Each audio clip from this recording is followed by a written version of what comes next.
Bianca sê ek moet sê goeienaand dames en here. Nou dink ek ons is nie by die skool nie, naand broers en susters. Vriende, hartlike goeienaand. Dis lekker dat ons by mekaar kan wees. Heerlik om saam te sing. Kom ons loof die Here. Mooi musiek, dankie. Maranay dat jy vir ons voorvat in die hele span wat nou hier is.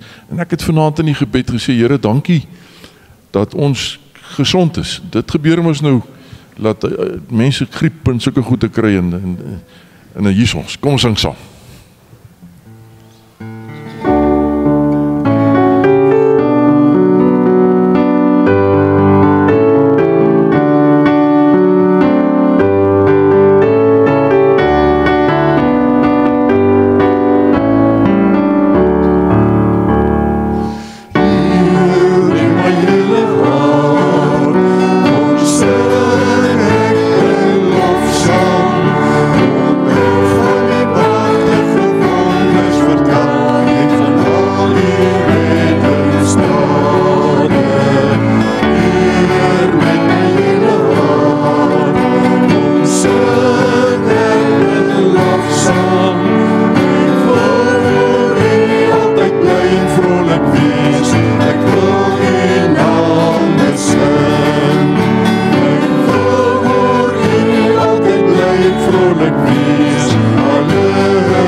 Dankie Gert.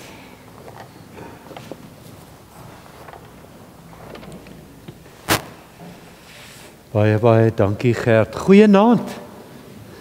Lekker om almal weer te sien vanaand. Ek hoop regtig net soos al die aande dat die Here ons sal seën vanaand met sy woord, want dit is wat u kom hoor het.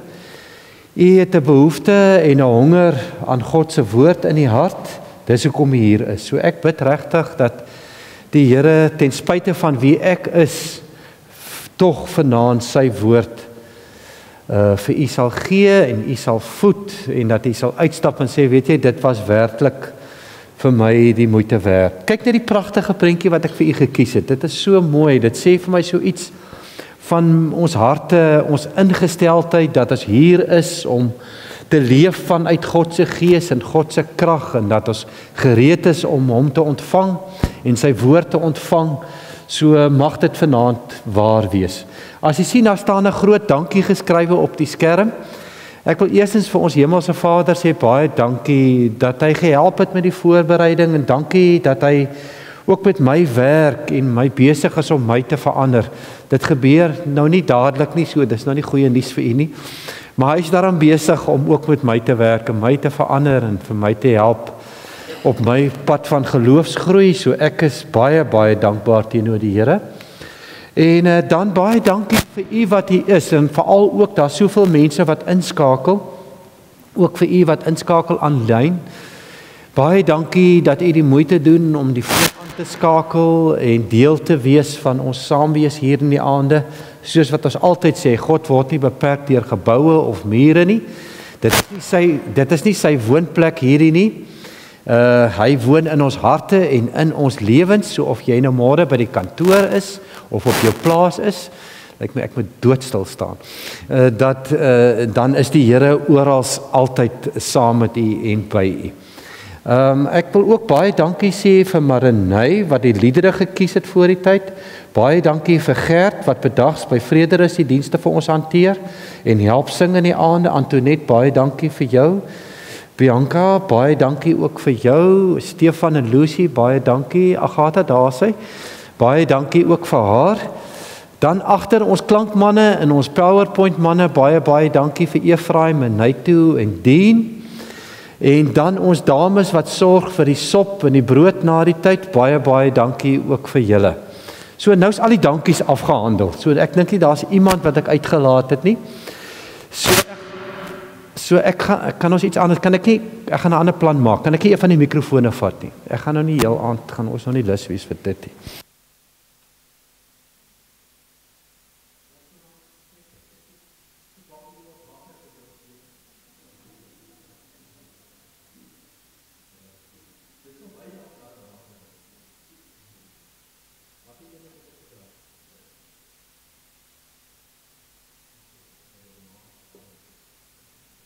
Daar sal dit werk. Daar sê baie dankie. Dankie daar agter. Ek gaan nou vir u geleentheid gee om weer na 'n lied te luister. Soos wat ek gisteraand gesê het. Eerstens, dit is om u net rustigheid te kry in die hart en u in te stel op die diens. U het dit reeds gedoen deur die sang. Maar ons gaan ook nou luister na 'n lied en die lied self sê gaan u nou hoor. Spreek van self. Dit is 'n lied wat eintlik saamvat waarmee ons die hele week of die 3 aande nou besig was. Maar dis nie 'n tradisionele kerklied nie. So sommige van u gaan dalk nie daarvan hou nie. U gaan dalk voel, maar weet jy, dis nie gepas nie. Ag, dan wil ek maar vir u vra, sit maar terug en luister maar daarna. Ek het altyd 'n vermoede, ek en Bianca het altyd 'n vermoede dat wanneer hy sing, die sanger na wie ons gaan luister, is sy liedere eintlik gospelliedere, geestelike liedere, maar dit klink of hy oor sy vrou sing en dit klink of hy oor die lewe, oor jou en my sing, maar eintlik ten diepste is dit eintlik liedere wat die evangelie vir ons so mooi in 'n eie tydse verhaal vir ons vertaal. So luister rustig na Elvis Blue.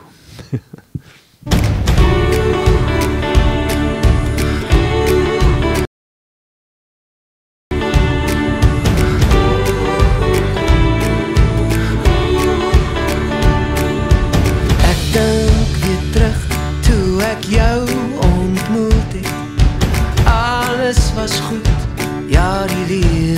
was reg. Ons harte was vol, maar ons hande was leeg. Daar was soveel wat ons nog moes leer.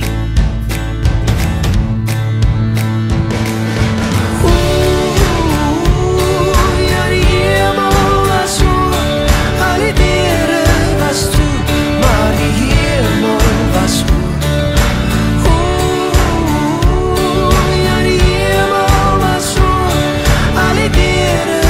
toe, maar die hemel was oop.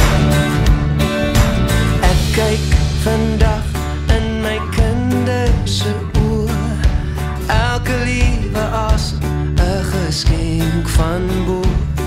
Hulle gaan nog vir ons lag en ons gaan oor hulle huil, maar nie een oomblik wil ek ruil.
Kom ons neem so 'n oomblik van stil word by die Here, dat jy sommer net met die Here kan praat oor wat in jou hart lê. Dalk is daar deure in jou lewe wat jy voel wat toe is.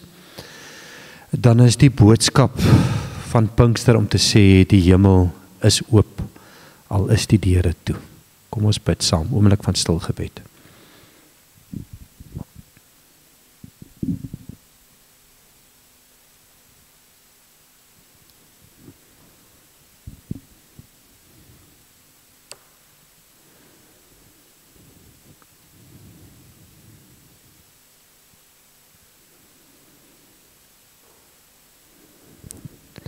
Hemelse Vader, die apostels het gebid en gevra dat U asseblief 'n deur sal oopmaak vir die evangelie. Ons lees in Jesaja, o Heer, dat die volk en die profeet uitgeroep het, wil U nie die hemel oopskeur en die berge skud nie. Saam met Stefanus kyk ons op en ons sien deur die Gees dat daar 'n deur, dat die hemel is oop en ons sien vir U aan die regterhand van God. Baie dankie dat U ook vir Johannes gewys het dat daar 'n deur in die hemelpoorte is wat oop staan. En hy kon deur die Gees vir U op die troon sien. Daar's verskillende redes, Here, hoekom ons ervaar dat deure vir ons op die aarde te toeslaan. Dalk is dit mense wat dit vir ons toemaak. Dalk is dit omstandighede. Maar Here, dankie dat U boodskap in hierdie tyd is dat die hemel oop is. Dat U deur U Gees in ons aan die werk is. En ons eer U daarvoor. Amen. Ons teksvers vanaand sluit aan by gisteraand. En ons het gisteraand die eerste gedeelte gelees van Openbaring 3 vers 20. En ons sê vir mekaar dat ons moet rustig wees rondom Openbaring. Die bedoeling met Openbaring is juis om ons te bemoedig. Maar wanneer ons dit lees, soos byvoorbeeld Openbaring 3, waar daar aan die 7 gemeentes geskryf word, dan is dit asof het ons hart ruk. Asof die woorde van Openbaring vir my as te ware op my knieë dwing. En ek vir die Here wil sê, Here, maar ek kan nie hierdie pad stap nie. Dit is vir my amper te moeilik. Is ek regtig vir U goed genoeg? Dit is die een kant van Openbaring. Openbaring dwing ons tot selfondersoek. Maar dan selfondersoek in die sin dat God deur die woorde van Openbaring juis vir ons wil optel en wil bemoedig. En sê, weet jy, jy's juis op jou knie en jy voel oorweldig, juis omdat ek daarmee vir jou wil sê dat jy my so nodig het. En wanneer ons dus nou vanaand Openbaring 3 vers 20b, die tweede gedeelte lees, kom ek lees dit nou rustig saam met U, dan is dit juist dat God daardeur vir ons wil bemoedig en kom optel. Kyk, ek staan by die deur en ek klop. Ons het gisteraand vir mekaar gesê dat Jesus Christus juis klop as 'n teken, nie sommer net die deur afskop nie, juis omdat hy daarmee vir ons 'n keuse wil laat, dat hy geduldig is met ons, dat hy sy tyd met ons neem, dat hy meestal met ons sag werk. Daar is natuurlik kere en daar's baie lewens vandag wat daarvan sal getuig, net soos Paulus, dat God as te ware deur Jesus Christus die deur van sy hart oopgeskop het. Ja, God doen dit deur die Gees. Somstyds moet hy hard met my werk, somstyds moet hy baie hard met my praat. Maar die algemene tendens in die Bybel meestal is dat daar 'n rustigheid, 'n kalmte is, dat God sag met ons werk, dat hy ons met tyd oorreed, dat hy stadig die deur oopmaak. En nou vanaand se gedeelte. As iemand my stem hoor, en ek sien dat die hoor is in rooi, en die deur oopmaak, sal ek by hom ingaan en saam met hom 'n feesmaal hou, en hy saam met my. Die feesmaal word in die boodskap vertaal met saam eet soos goeie vriende. Nou het U dadelik klare prentjie in U kop van Jesus Christus wat saam met jou sit en julle is goeie vriende en julle geniet die ete saam. Ons gaan daaroor ietsie sê net maar. En ons gaan nou aan die begin net ietsie sê oor die hoor gedeelte. So ons sê mos nou, hoekom is dit vir ons belangrik, hierdie twee gedeeltes wat ons uitlig? Want ons sê vir mekaar in hierdie Pinkster, dat ons leef met 'n geweldige uitdaging. Dit is vir ons dikwels moeilik in die alledaagse lewe, veral vir my ook, om dit wat ek weet, dit wat ek hoor in die Bybel, om dit te gaan uitleef. En dat ons saam wees ook vanaand, juist vir ons wil uitdaag en help, om dit wat ek weet, te kan gaan uitleef. En daarom gaan ons fokus op die hoor, en op die feesmaal vanaand. As ons stil staan by die gedagte van hoor, dan wil ek begin met 'n stelling wat ek nou sommer self gemaak het. Die vraag is nie of God met ons praat of aan ons hart kom klop nie. maar of ek hoor en die deur oopmaak. Dit is die vraag. Want God praat met ons deur sy Bybel, deur die woord. God praat met jou en my deur omstandighede. God praat met ons deur ander mense. God praat met ons soms in drome. Ek het dit ook al beleef. God praat met ons deur tekens soms. Hoe dit ook al sê, daar's 'n verskeidenheid van maniere, of selfs deur die natuur, selfs in stilte. Verskeie maniere waarmee God met jou en my praat. Die belangrike toets altyd is, ek sê dit nou sommer so tussen hakkies, die belangrike toets wanneer iemand met jou kom praat oor 'n geloofsaak of iets wat die Here op sy of haar hart gelê het, wat hy vir jou wil kom sê, is ontsettend belangrik, dat ons dit altyd sal toets aan die woord van God. Want God sal nie vir iemand iets sê om vir jou te sê, wat nie ooreenstem met sy waardes en sy koninkryk nie. Hy gaan ons nou nie iets anders vir jou sê. Ons ken ons nou almal die ou storieetjie van die jong man wat by die meisie gekom het, gesê, maar die Here het op my hart gelê, jy moet met my trou. Toe sê sy vir hom, maar hy het dit nog nie vir my gesê nie. Is nou op 'n baie ligsinnige manier, né? Maar dat ons dit wat ons hoor altyd terugvat na God se woord en waardes. So die primêre, die mees basiese manier wat God met ons praat, is primêr deur sy woord. Nog iets wat nou in my kop opkom wat ek dink ek moet sê, is dat daar is soveel wat God reeds in sy woord vir ons sê, dat ek wonder baie keer of dit nog nodig is dat die Here nog op ander maniere ook moet praat. Natuurlik om sy woord te versterk, ja. Want ek is maar baie keer moeilik. Maar daar is klaar so baie in sy woord wat ek hoor waarby ek nie klaar nie uitkom nie. So net so 'n gedagte. So die vraag is nie of God met ons met sy kinders praat nie, maar of ek hoor en die deur oopmaak. Nou is die vraag, ons praat nou oor die hoor.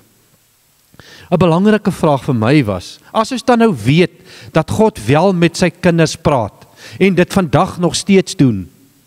Die vraag is, wat maak dat ek hoor?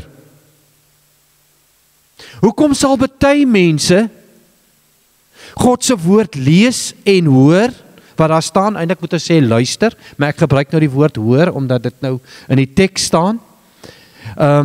Hoekom sal baie mense dit hoor en ander mense nie?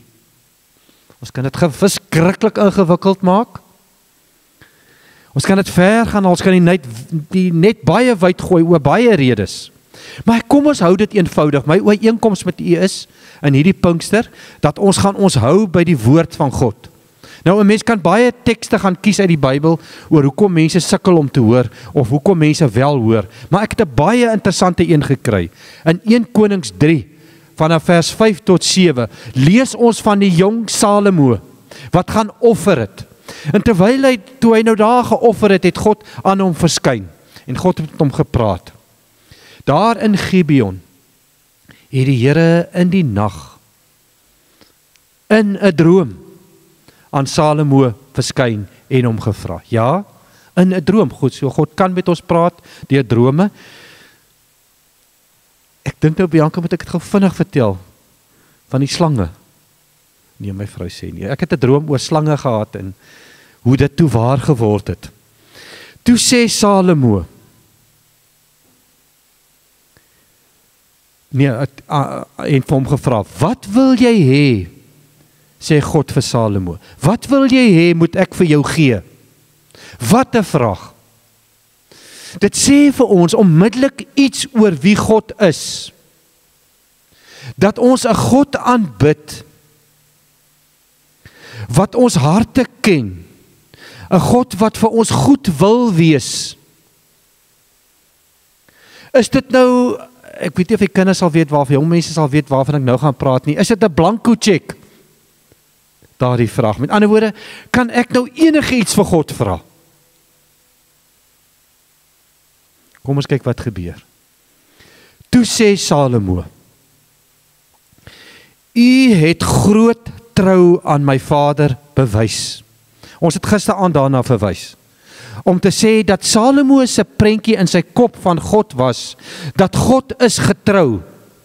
Die van u wat nou nie gisteraand hier was nie, Die volgende is nogal belangrik. U het groot trou aan my vader Dawid bewys. Hy was in sy lewe getrou en gehoorsaam en opreg teenoor U. En ons het mekaar gesê, dis eintlik 'n baie interessante opmerking, want daar was oomblikke in Dawid se lewe wat hy nie getrou was aan God nie. Ons weet hy het 'n moord laat pleeg. Ons weet hy het oorspel gepleeg. Ons weet hy het later in selfvoldaanheid die volk laat tel wat ook teen God se wil was. So ons weet dat daar ontrou in die hart van Dawid ook was. En tog sê sy seun Salomo, U het groot trou aan my vader bewys. Hy was in sy lewe getrou, nee, met ander woorde, Dawid sê vir God, hy sê, U het getrou gebly, ten spyte van my pa se ontrouheid. Nee, eintlik wat hy sê. U het groot trou aan hom bewys en vir hom 'n seun gegee wat vandag op sy troon sit. Ten spyte van wie Dawid die foute wat hy gemaak het. En dan sê hy, Here my God, U het my koning gemaak in my vader Dawid se plek, maar ek is nog jonk en onervare, en ek moet regeer oor die volk wat deur U uitgekies is, 'n groot volk, te veel om te lei. Wat is hier aan die gebeur? Ons sien iets van Dawid se gesindheid wanneer God met hom praat. In die Hebreëus staan daar, hy sê, Here, U het my koning gemaak, maar ek is maar net nog 'n ou klein seentjie. Ek voel soos 'n ou klein seentjie. Ek voel totale al oorweldig deur die geweldige groot taak wat U vir my gegee het. Ek moet heers, ek moet koning wees oor U volk. Wat hy eintlik sê is, Here, ek kan dit nie doen nie. Ek het U so ontsettend nodig.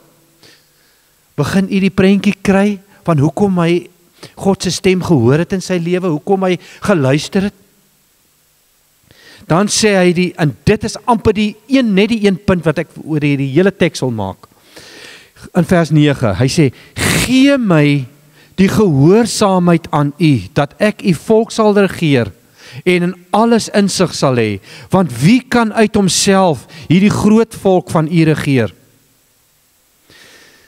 Dis die pragtigste ding van Salomo, hierdie jong man, wat hierdie ongelooflike taak ontvang het, hierdie man met wie God in 'n droom praat, sê nie net ek voel soos 'n klein seentjie nie, ek voel oorweldig nie.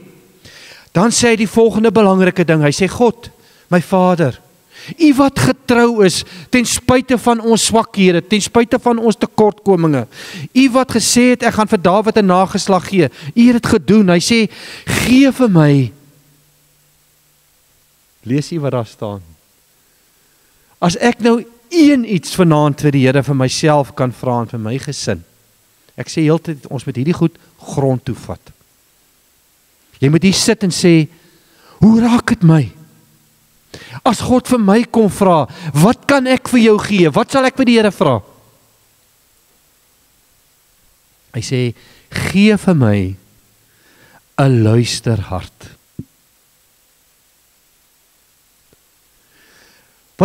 Wat Salomo sê is dat hy hoor God se stem in sy lewe. Hy hoor die klop van God in sy hart. Nie met sy ore nie,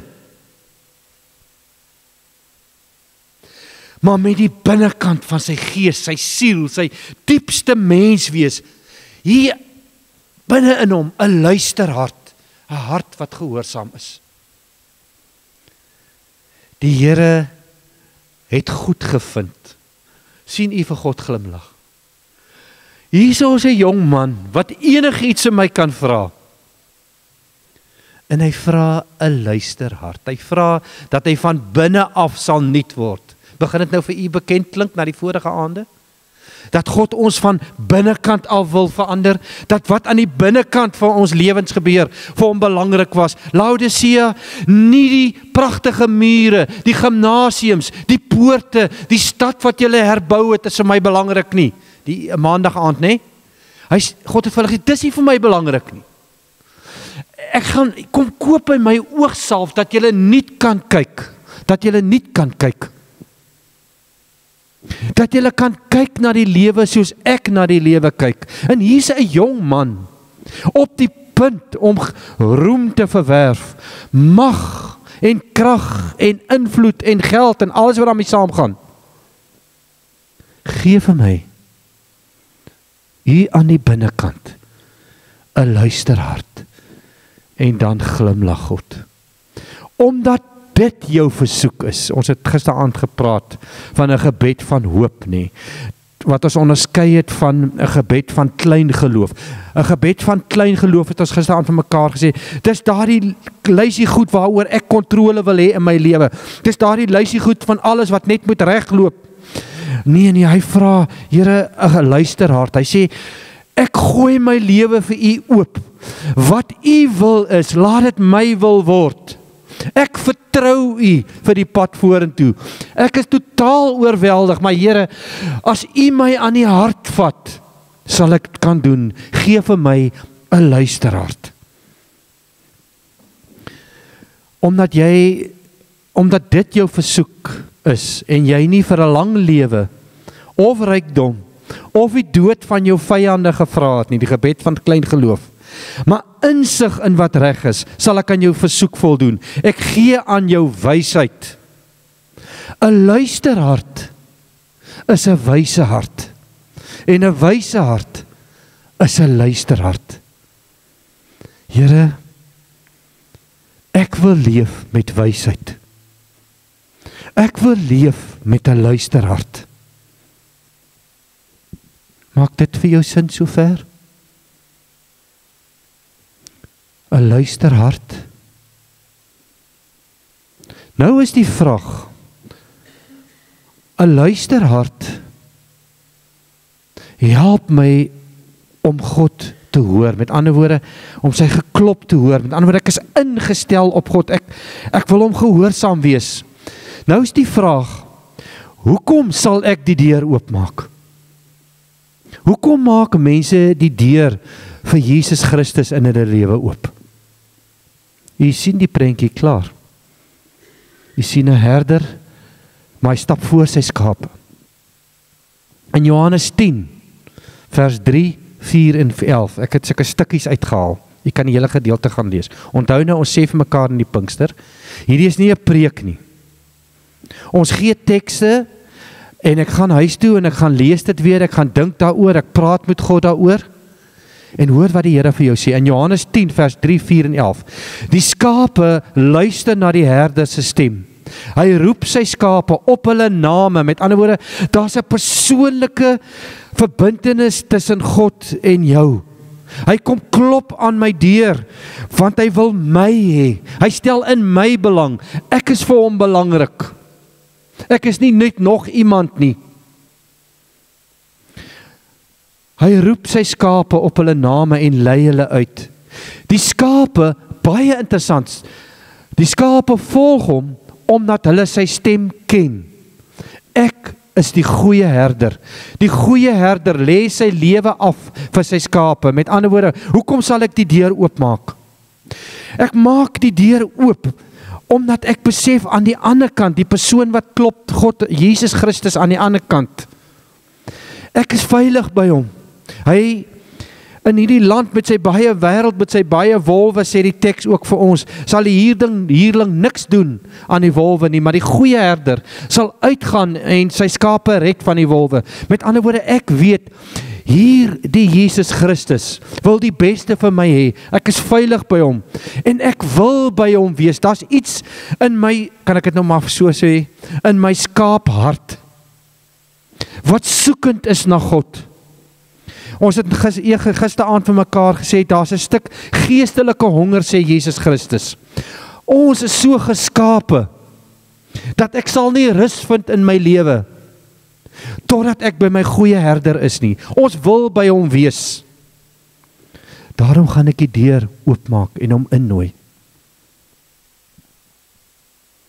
Dis hoekom ek hom gaan innooi. Omdat Jesus Christus die goeie herder is. Hoekom sukkel ons om te hoor? Kyk daai oor. Hoekom sukkel ons om te hoor? Dis 'n mooi prentjie, né? Hoekom sukkel ons om te hoor? Hebreërs 3 vers 7 tot 10. Gaan lees dit rustig. Luister na wat die Heilige Gees sê.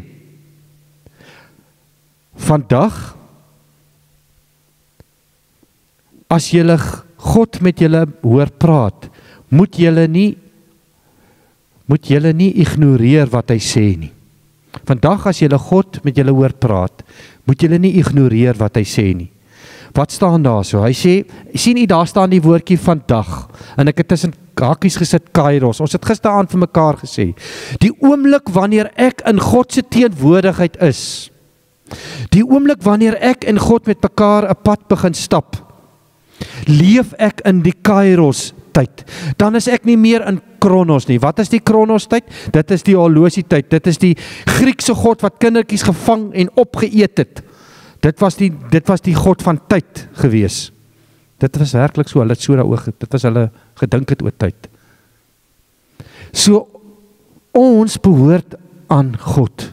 Hierdie oomblik, hierdie tyd wat ek saam met hom het, is kairos, dit is God se geleentheid. In God se teenwoordigheid word die alledaagse buitengewoon, word dit heilige grond. So as God nou met my praat, as hy klop aan die deur van my hart, dan het ek 'n keuse. Hy sê, moet julle nie ignoreer wat hy sê nie. Met ander woorde, en die teks sê, hardkoppig wees nie. Nou ons ken vir hardkoppig. Ons het nou die aand gesê in die gelykenis van die saaier, daar's mense wat hulle net nie steur aan dit wat God in sy woord sê nie. Met ander woorde, ek is iemand, ek lees sekere tekste wat vir my belangrik is, maar ander tekste en ander gedagtes wat God oor my pad bring, besluit ek gaan my nie daaraan steur nie. Ek is hardkoppig. Ek is in die teenwoordigheid van die Heilige Gees wanneer ek die woord lees. Dit is my kairos oomblik, my goddelike oomblik, wanneer God met my praat en met my 'n pad wil stap. Maar dan is ek hardkoppig. Julle voorvaders het presies dit in die woestyn gedoen. Hulle het teen my gedraai en gekyk hoe ver hulle met my kan gaan, voor ek my geduld verloor. Julle moet beslis nie hulle voorbeeld volg nie. In die woestyn het ek 40 jaar lank vir hulle so baie gedoen.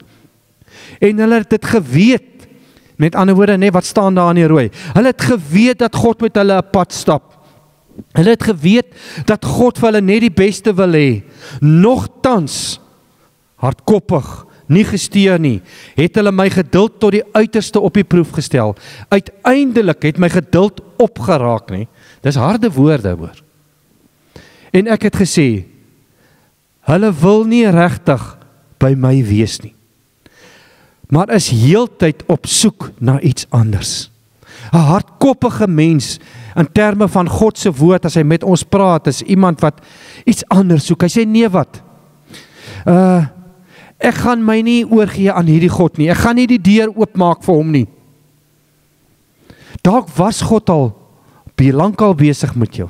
Ons vergeet so gou hoe dat God vir ons deur tye gedra het. So dikwels gebeur dit, dat ek as te ware dieselfde doen as wat hierdie volk van God gedoen het in die woestyn. God het hulle gedra. Hy sê so mooi in Deuteronomium, ek het julle gedra soos 'n pa sy seun dra in die woestyn. Tog was dit nie vir julle genoeg nie. Nee, Here, U is nie vir my genoeg nie. Hardkoppigheid, nie wil steur nie, maak dat ek nie die deur wil oopmaak vir die Here in my lewe nie. Watter deure is daar in jou lewe? Wat toestaan op die oomblik? Waar jy eintlik vir die Here sê, Here, U kan oor hierdie deel van my lewe, het U seggenskap, oor my Sondagoggend in die kerk wees, of waar ook al. Maar Here, hierdie diep private deel van my lewe, hou ek vir myself vas. Terwyl ek diep in my agterkop weet, dis iets waaraan ek sal moet werk. Maar ek wil vir die Here sê, nie nou nie, Here, later. En die Here sê, maar weet jy, het jy my nog nie leer ken nie? Ek stap al jou lewe lank, vir 40 jaar met jou op pad. Jy weet mos nou al, ek is die goeie herder, en ek wil vir jou net die beste hê. Dis asof ek dit wegstoot. En net sê, Here, in hierdie deel van my lewe, hier is ek my eie baas. Hier laat ek my nie sê nie. Hier laat ek my nie vertel nie. Ons het nou klem gelê op die hoër gedeelte. Dat dit vra 'n luisterhart om God te hoor. Hier aan my binnekant moet iets gebeur. Maar daar is dikwels ook hier in my binnekant iets wat maak dat ek nie hom hoor nie. En dit is hardkoppigheid. Ek sal die deur oopmaak. Baie mense maak die deur oop. Hulle besef ek kan Jesus vertrou, ook met die donker kamers van my hart. Want hy is die goeie herder. En eintlik is ek diep in my hart, ken ek sy stem, is ek op soek na hom, wil ek hom hê in my lewe. Dan maak ek oop.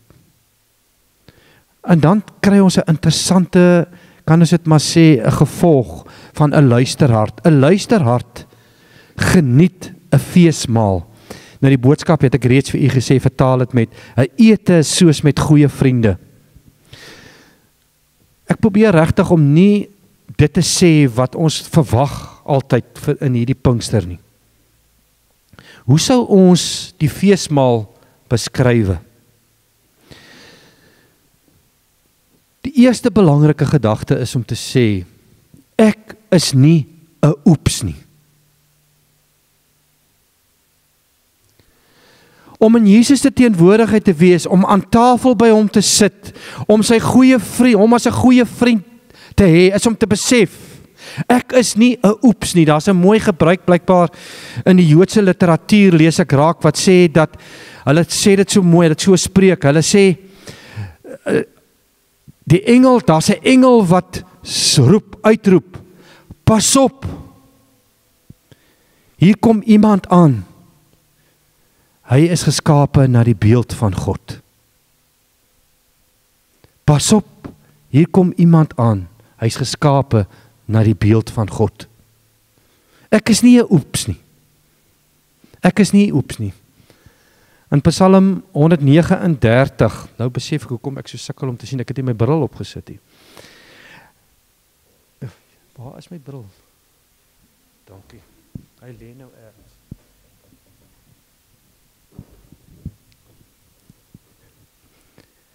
Ek wil u loof, want u het my op 'n wonderbaarlike wyse geskep. Wat u gedoen het, vervul my met verwondering. Dit weet ek seker. Geen been van my was vir u verborge, toe ek gevorm is waar niemand dit kon sien nie. Toe ek aan mekaar geweef is, diep in die moederskoot. U het my al gesien, toe ek nog ongebore was, al was my lewensdae in die boek opgeskrywe, nog voordat ek gebore is. Salomo het dit so mooi gesê in 1 Konings 3 vers 7, hy het gesê, u het my op die troon aangestel. Dit is 'n gawe uit u hand. Hierdie woorde wat ons hier raak lees, in Psalm 139, moes ek baie mooi oor gaan dink. As ek baie eerlik moet wees, voel ek nie altyd soos wat hier staan nie. Toe wonder ek nou, hoekom staan dit nou in die Bybel? Wat u gedoen het, vervul my met verwondering. Geen been was vir u verborge nie. Toe besef ek, dat ek moet gaan nadink oor dit waarvoor ek in my fisiese lewe, in my emosionele lewe, in my kognitiewe wêreld, moet dankbaar wees vir die Here. Wat is daar wat ek vandag vir die Here wil sê? Here, dankie dat ek 'n gesonde liggaam dalk het. Dankie Here dat ek vrylik kan asemhaal. Dankie Here dat my kognitiewe funksies nog goed werk. Dankie die Here dat ek lyk soos wat ek lyk. Daar kan ek dit sê. Met ander woorde, as ek gaan stil word voor die Here, daar by sy feesmaal, dan sê die Here vir my, jy is nie 'n oeps nie. 'n tweede karaktertrek of aard van die feesmaal is, aanvaar my verantwoordelikhede. Ek bid anders. Ons lees dat Salomo het die volgende gebed gebid in Psalm 72. Die koning sal die arme red wat om hulp roep, die verdrukte en die wat geen helper het nie. Hy sal hom oor die swakke en die behoeftige ontferm, die lewens van die arme mense beskerm. Hy sal hulle van onderdrukking en geweld bevry. Hulle lewens sal kosbaar wees in sy oë. Wanneer ek aansit by die feesmaal van God, saam met Jesus Christus, dan begin ek anders bid, dan begin ek anders dink oor my eie lewe. Nie net oor myself nie, maar ook oor ander mense. En ek besef, maar ek moet hierdie waardes, dit wat ek weet, wat God in sy Bybel sê, dat ek dit ook teenoor ander mense sal uitleef. Want voor ander mense, elke ander mens, sê die Joodse literatuur, is daar 'n engel wat uitroep. Pas op, hier kom hy is deur God geskape. Nog iets wat gebeur by die feesmaal, en dit is nogal vir baie mense, soms dink ek nogal 'n probleempie, dat dit nou in die Bybel staan.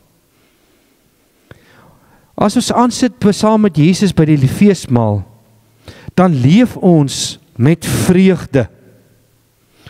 En ek gaan nou lees wat die woord van die Here sê, nie Chris Franke nie, die woord, Prediker 9 vers 7.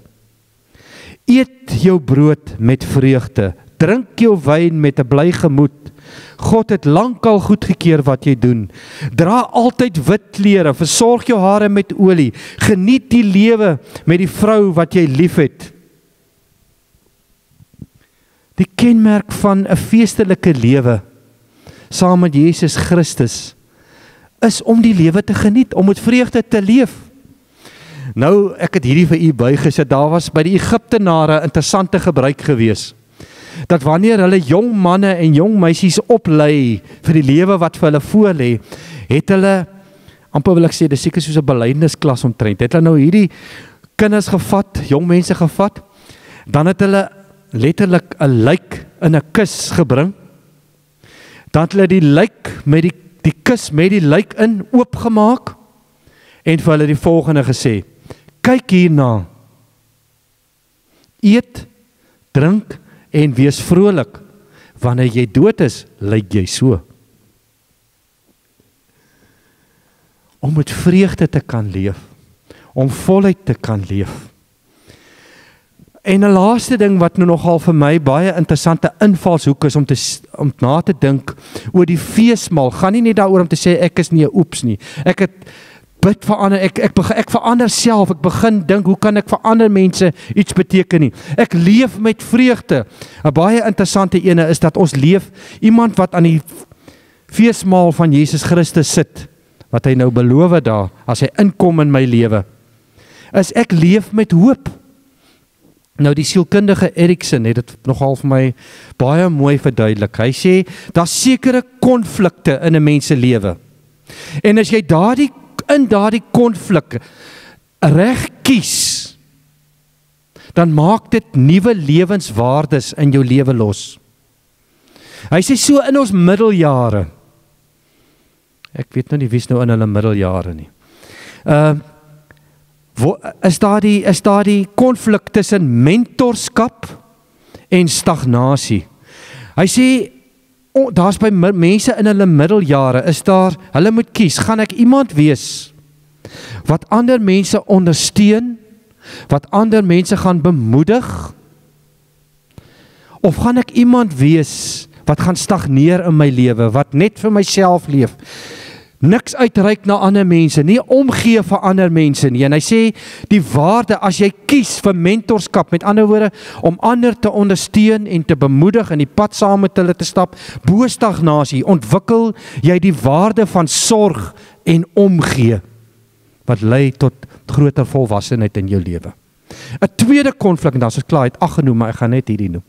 Die tweede een wat hy noem, hy sê, daar's by mense ook 'n konflik tussen die hede en die verlede. Hy sê tussen aanvaarding en vroeg. Ons moet kies. Hy sê ek kan my lewe lank vroeg oor dit wat in die verlede gebeur het. Die skaamtes, die skuldgevoelens, die vrese as gevolg van my optrede en dade in die verlede. Of ek kan kies om te sê ek is nou hier. Hy noem dit eintlik 'n lewe van integriteit. Hy sê om nou in hierdie oomblik met aanvaarding te leef, om te sê, weet jy wat? Ek gaan met die beste maak van waar ek nou is. En hy sê as ek kies vir dit in die sielkunde, dan begin ek leef met wysheid. Dan ervaar ek hoop op 'n geestelike vlak. Wat gebeur as Jesus Christus inkom? Hy sê, ek wil saam met jou 'n feesmaal hou, waar ons jou gaan vier, waar ons ander gaan vier, waar ons die lewe gaan vier. waar ons hoop in ons harte gaan vier. Ons gaan kies vir aanvaarding, om nie te vroeg nie. Ons gaan kies om te begelei en te sorg en om te gee. Ons gaan nie stagneer nie. Maak dit vir jou sin? Dink 'n bietjie daaroor. Wat het ons hierdie week gehoor, is maar klaar. Ek gaan dit net vinnig net sê. Ons het in hierdie week 'n belangrike hemelse som gemaak. Nou ek is nie 'n wiskunde mens nie. My vrou sê altyd ek mag nie getalle noem nie, want dit is altyd verkeerd. Ek verstaan nie getalle nie, ek kan nie met getalle werk nie. Maar ek kan met emosies werk, en met harte, en in die binnekant, en met woorde hopelik. So, ek moes nou, amper sê ek in my middeljare nou begin om my hemelse som te maak. En ek noem dit 'n hemelse som. Want na alles wat u hierdie week gehoor het, en alles wat u nog vir die res van u lewe gaan hoor in kerke en in Bybelstudies en waar u ook al gaan kom. Hoe begin ek dit leef? Wat wil ons hê? Ons wil 'n kitsresep hê. Ons wil hê die Here moet in 'n oomblik my tref met 'n weerligstraal of 'n pragtige engel wat verbyvlieg met 'n bordjie. Die hemelse som is stilte tyd, die woord van God, en 'n luisterhart maak my nuut van binne. Geen kitsresepies nie. Die deure, ons het die tweede ding wat ons hierdie week gehoor het is, die deure is dalk vir jou toe, maar die hemel is oop.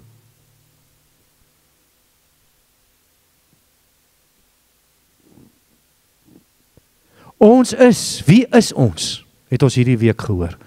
Ons het gehoor, ons is handelaars in hemelse skatte. Met ander woorde, ons gaan koop by God hemelse skatte. Ons gaan vra vir hom, Here, vir geduld, vir vrede, vir vriendelikheid, goedhartigheid, genade en so meer en so meer. En ons verhandel dit. Ek kry dit en ek gee dit uit. Ek is 'n kanaal, ek is 'n handelaar van hemelse skatte. Wat doen ek met dit, met my hemelse skatte wat God vir my gee? Kry my vrou en my kinders dit? Ons het gisteraand vir mekaar gesê, ons het Jesus gesien, ja ons het. Gaan lees weer Openbaring 1. Wat het ons gisteraand gehoor? Ekskuus tog, God is getrou ook in my ontrouheid. Die Kairos is hier, ons is nou in die tyd van God. Ons lewe met hoop, omdat ons weet, God stap deur sy gees die pad met ons. Ons het vanaand gehoor, 'n luisterhart, hier aan die binnekant, geniet 'n feesmaal.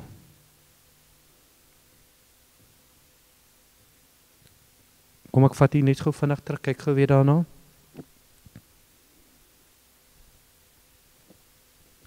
Amen.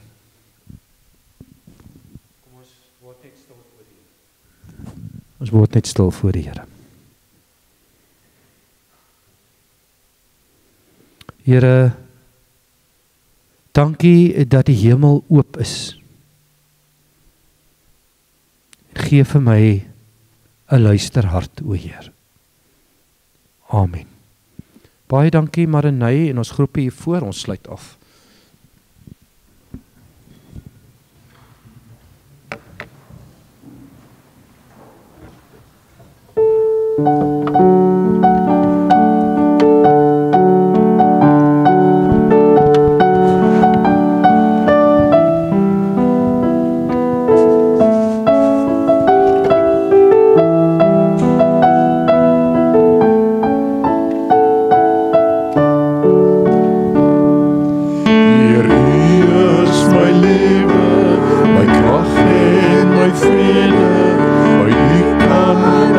Rustigheid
Mag die liefde van ons hemelse Vader